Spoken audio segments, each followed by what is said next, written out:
Todos os dias, a gente entra em campo com garra e determinação. É preciso tática e muita técnica para driblar as adversidades. A escalação é importante, mas o trabalho em equipe faz a diferença. Competência é fundamental, mas a nossa fé nunca falha na hora em que precisamos de bons resultados. E quando as coisas não saem como planejadas, é preciso ter cabeça fria e coração quente para jogar de forma genuinamente brasileira. Com paixão e coragem. Concentração, precisão e intensidade são características de campeões. E isso nossa seleção tem de sobra. Deixamos a nossa marca com inovação, ousadia e muita raça. A conquista começa no campo e vitória se escreve com V de Valtra. Uma homenagem da Valtra à nossa seleção canarinha.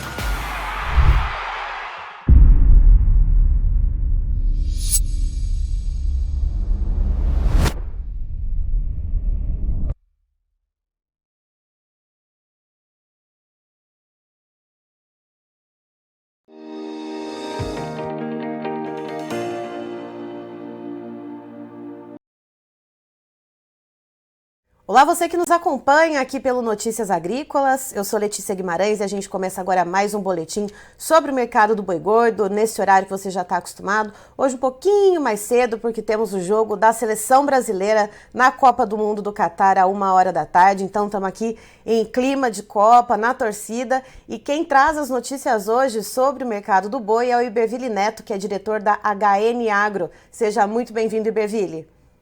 Olá, Letícia. Olá a todos. É um prazer. Iberville, vamos lá então, né? Vamos começar pelas boas notícias que a gente vem trazendo desde a semana passada. Tivemos alguns reajustes positivos, negociação para boi China aí já batendo na casa dos R$300 de novo, um preço que a gente não via desde o mês de outubro. Como é que a gente inicia essa semana então, Iberville? Isso, Letícia, é exatamente como você comentou, a cara do mercado deu uma mudada nos últimos dias, na última semana. Essa semana ela nem começou, né? A gente vai ter o jogo daqui a pouco e esse começo de segunda-feira, ele é um dia já meio parado, e aí quando a gente coloca o jogo nesse contexto, isso acaba deixando o ritmo das negociações mínimo, mas a cara do mercado, a expectativa para essa semana é de continuidade desse momento mais promissor para a arroba.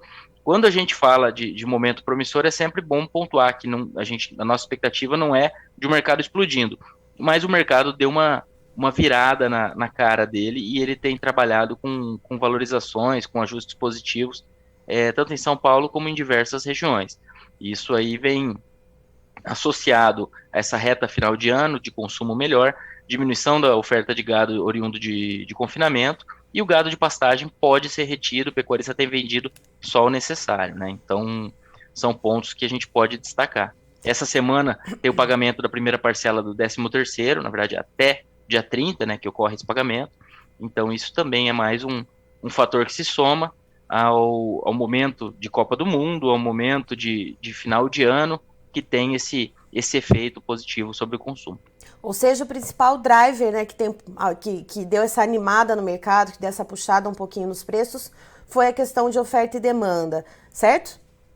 Isso. Foi uma associação da diminuição do gado confinado com a demanda um pouco mais animada. No começo de novembro teve uma puxada dessa demanda, a segunda quinzena um pouco mais lenta, mas o equilíbrio está sendo positivo para o escoamento, e mais recentemente também nós tivemos indicações positivas aí dessas vendas de carne bovina, principalmente dos cortes de traseiro, que são mais relacionados, mais influenciados tanto ao consumo relacionado à Copa do Mundo, né, um churrasco, alguma coisa assim, como também são os que possuem maior elasticidade de renda, que é aquele efeito de seu consumo responder um pouco mais a variações aí de dinheiro com a população, né?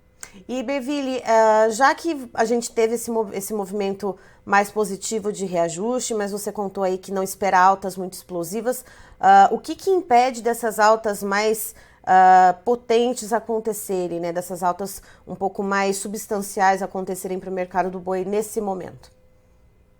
Letícia, a nossa expectativa é de valorização, tá? Só para deixar assim bem pontuado, mas esse ritmo de uma alta forte, ele vai esbarrar até no potencial de absorção de preços maiores da carne bovina, porque a gente está com uma economia melhor do que no começo do ano, do que nos últimos anos, sobre diversos aspectos, mas ainda com preços aí, com uma inflação dos últimos anos que vieram deteriorando um pouco o poder de compra, a possibilidade de consumo da população.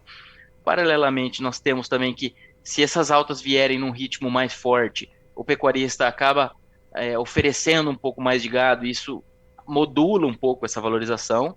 Tá? Então, do mesmo jeito que o pecuarista está conseguindo segurar e está esperando altas mais fortes, se o mercado der uma acelerada, acaba aparecendo um pouco mais de gado, né? A gente não acha que nesse começo de período chuvoso tenha grande oferta disponível pelo tempo de pasto com qualidade. Isso sempre pensando média geral, né? Quando cada fazenda tem o seu sistema, o gado saiu da seca em uma condição corporal e etc.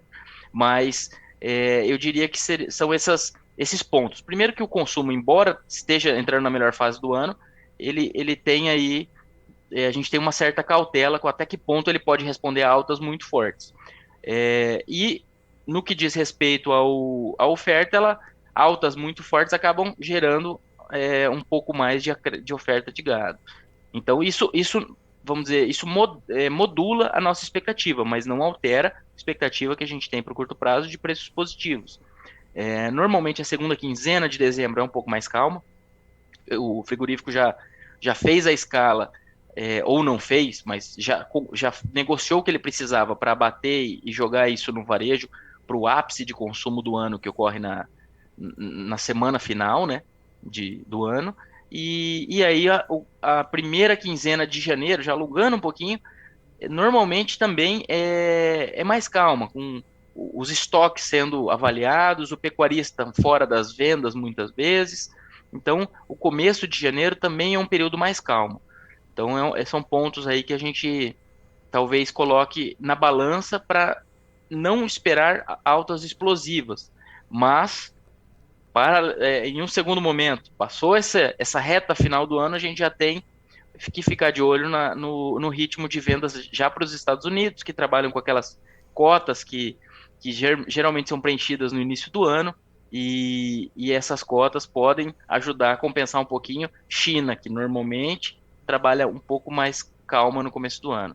Quando a gente fala de China, já tem que também acompanhar muito de perto essa situação toda de lockdown, que eles num dia dão uma sinalização mais positiva, no outro já parece que vai travar mais de novo, então isso tudo afeta economia e consumo. Era nesse assunto também que eu queria chegar com você, Iberville. A gente recebe, ainda no início da manhã dessa segunda-feira, notícias inclusive de protestos na China em relação a esses lockdowns mais severos, coisa que é raro de se ver, né? Um tipo de manifestação um pouco mais contundente na China, mas a gente vê esse tipo de manifestação, a gente vê uma preocupação com a explosão de casos de Covid-19 por lá.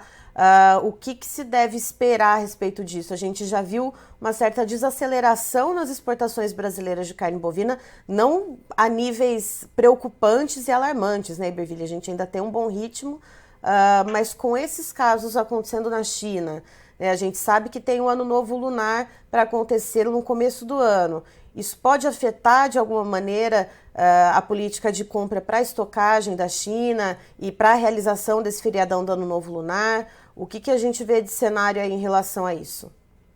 Letícia, a janela do Ano Novo Lunar ela já praticamente ficou para trás, né? Eu não tô com a conta mas a carne que vai para esse Ano Novo é o que está sendo enviado meio por agora no máximo. Então, salvo alguma confusão que eu estou fazendo no calendário aqui. Mas, por exemplo, se por causa dessa questão da Covid-19, se der uma desandada e o consumo do Ano Novo Lunar for menor e a China ficar com o estoque ali paradinho, isso pode prejudicar o que vem a seguir, né?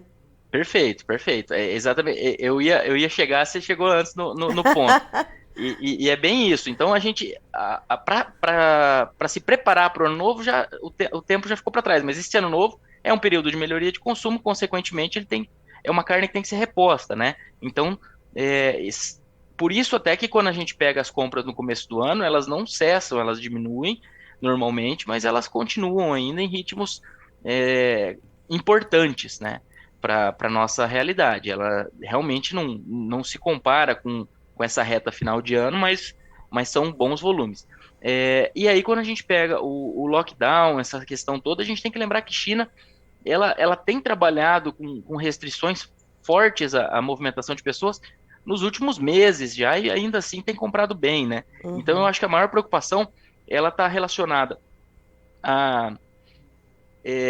ao quanto isso vai impactar a economia e potencial de compra nos próximos meses e até anos, mas eu diria ao longo de 2023. Então, essa eu creio que seja a maior preocupação, porque quando a gente pega, eles estão em lockdown, então estão consumindo menos.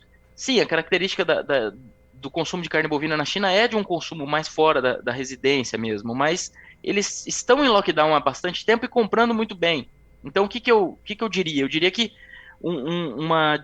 baixar esse lockdown e deixar a população, vamos dizer, rodar mais ativamente, isso seria positivo. Mas a continuidade do lockdown, eu não sei até que ponto isso já não está sendo sentido, sabe? Uhum. O que eu quero dizer? Eu quero dizer que talvez a gente tivesse com uma venda ou um consumo chinês ainda melhor, se certo. A gente não tivesse o lockdown, e não necessariamente que a continuidade desse lockdown vai diminuir esse consumo, além da sazonalidade, claro. Então, eu acredito que é um ponto a se acompanhar, mas quando a gente pega o consumo de carnes da China, ali em 2017, pensando carne bovina, suína e de frango, a carne bovina representava em torno de 9% dessas 3 proteínas. Agora, no projetado para 2023 pelo USDA, é algo em torno de 13%. Ou seja, a carne bovina ganhou seu espaço, só que ela ainda é um consumo pequeno no todo. Então, o que eu quero dizer também? Ela ainda é numa população que tem uma renda melhor. Então, é uma população que, consequentemente, responde menos a intempéries econômicas. Uhum. Então, vamos dizer, é uma carne que ainda é uma carne mais de nicho ainda do que é no Brasil, apesar do grande volume consumido, né? Mas a gente está falando ali de consumo menor do que 10 quilos por habitante ano. Então, a parcela da população que come carne bovina na China é uma parcela de um extrato que tem menos influência da renda sobre o seu consumo de proteínas e consumo em geral. Certo. Então, eu diria que a nossa carne bovina ela está relativamente, eu não vou dizer blindada, mas ela está numa situação que talvez sinta menos do que parece, segundo alguns comentários que a gente ouve. Claro que essa é a nossa visão, né? Quando a gente fala em China, blindado ninguém tá, né, Iberville? Vamos combinar que a China é assim, pode mudar toda a situação, para cima ou para baixo, né? Sim. Mas essa tendência de consumo de carne bovina, ela tem se demonstrado relativamente sólida nos últimos anos, e isso a gente acredita que seja algo que tenha vindo para ficar. Porque o preço do suíno na China, embora ele tenha cedido um pouquinho nas últimas semanas, ele ainda está num patamar próximo das máximas desde o início de 2021. Então a gente está falando aí de uns 16, 18 meses. O patamar atual é o maior em 16 a 18 meses. E por que eu estou falando isso? Eu estou falando porque mesmo quando o suíno estava em baixa, forte no começo do ano, no começo de 2022, eles continuaram comprando muita carne bovina. Ou seja, a carne suína lá barata, competindo muito com a carne bovina, e a carne bovina sendo comprada. Agora que a carne suína subiu, a tendência é que isso só colabore um pouco com a carne bovina. E aqui no mercado interno, Iberville, como que a gente está de preços nas principais praças, né? São Paulo, você comentou antes da gente entrar ao vivo, em 285, 290 reais, boi China aí batendo na casa dos 300, e as outras praças também estão espelhando essa melhora de preço que a gente viu ali na semana passada? Sim, a gente tem observado valorizações em diversas regiões, Mato Grosso do Sul, Mato Grosso, Minas, valorizações de maneira geral, sabe? Então essa enxugada na oferta de gado de confinamento associada à melhoria do escoamento, ela tem ocorrido e sido sentida em diversas regiões. E aí, então, a gente tem esse comecinho de semana, esse início de segunda-feira, né? Um pouco mais devagar, como costuma ser. Ainda, né, com uma pitadinha ainda mais de lentidão, porque a gente tem o jogo da Copa. Porém, o mercado costuma esquentar mais na metade da semana e temos um jogo na sexta-feira da Seleção Brasileira, às 4 horas da tarde. Ou seja, um cenário propício para um consumo um pouquinho melhor. Isso deve mexer alguma coisa, pelo menos nessa semana, com os preços ainda, Iberville? Eu acredito que a tendência do boi ela siga positiva, com possibilidade de valorização. E aí, quando a gente pensa no escoamento, na carne bovina, a gente vai chegar nesse jogo de sexta-feira, como você bem disse, com os 13º, a primeira parcela dos 13º paga, né? Então, eu acredito que esse final de semana vai ser um final de semana de um consumo bem interessante. E aí, a gente já emenda isso com o pagamento dos salários no começo de dezembro, depois o 13º, a segunda parcela que ocorre, se não me engano, até o dia 20 de dezembro, e aí é um mês no qual pinga mais dinheiro, tanto para individualmente, no fluxo de pagamentos de cada pessoa, como na população de uma maneira geral, porque nós temos o adicional das contratações temporárias. Uhum. Pinga dinheiro e tá pingando também motivo para gastar, né? Para fazer um churrasquinho, para fazer uma reunião ali em casa, né? Essa Copa do Mundo ela acaba sendo positiva, a gente tem, e paralelamente a isso, falando em motivos, né? Uhum. A gente tem esse ponto e tem um outro lado da moeda, que é a incerteza relacionada à política econômica, ao que vai acontecer em 2023, só que pensando exclusivamente no boi, essa incerteza ela acaba dando um pouco de fôlego para o dólar, que consequentemente colabora com as exportações. Tá? Então, assim, essa política econômica, tudo isso que está sendo definido, ou o mercado esperava que estivesse sendo mais definido antes, ou com mais clareza, isso não é bom em médio prazo, para médio prazo, mas para o curto prazo, para a arroba do boi, acaba tendo um efeito positivo, porque o câmbio beneficia aí a venda de carne no mercado externo.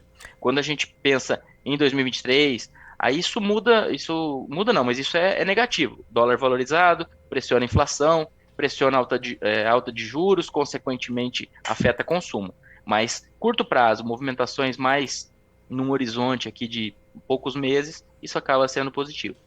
Certo. Iberville, muito obrigada pela sua participação aqui com a gente. Bom jogo, boa torcida por aí, a gente segue por aqui e você é sempre muito bem-vindo aqui no Notícias Agrícolas, sempre.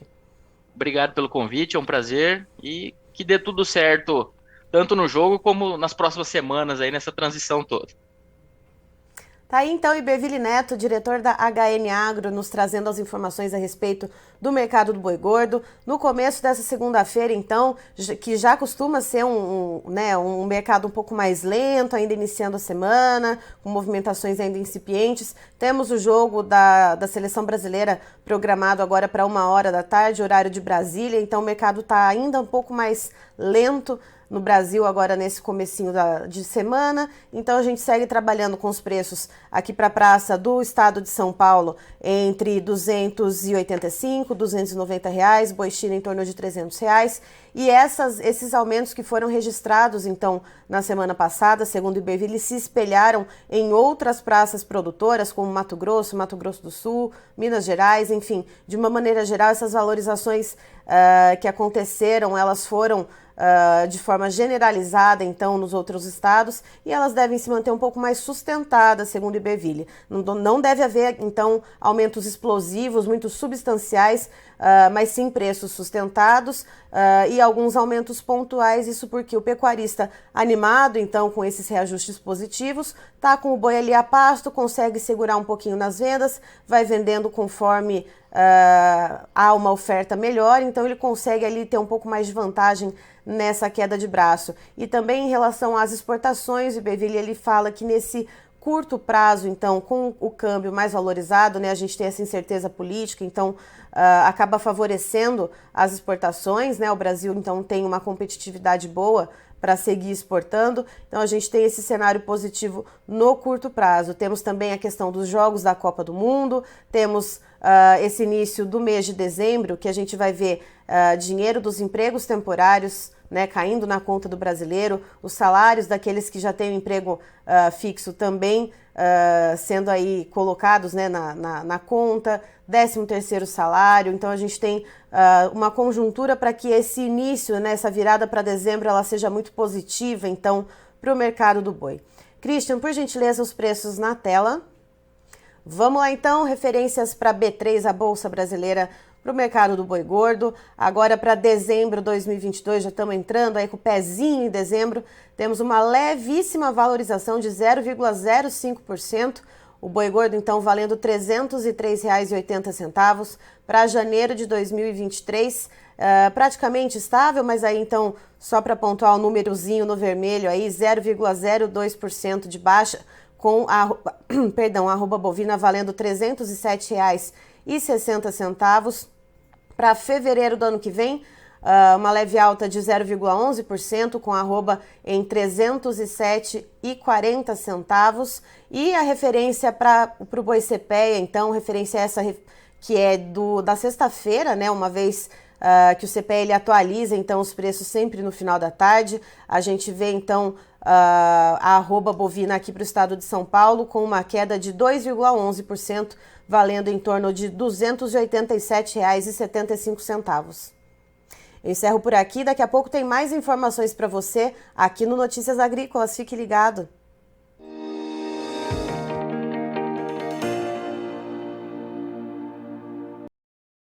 Participe das nossas mídias sociais, no Facebook, Notícias Agrícolas, no Instagram, @Notícias Agrícolas e em nosso Twitter, @Noteagri. E para assistir todos os vídeos, se inscreva no YouTube, na Twitch, no Notícias Agrícolas Oficial.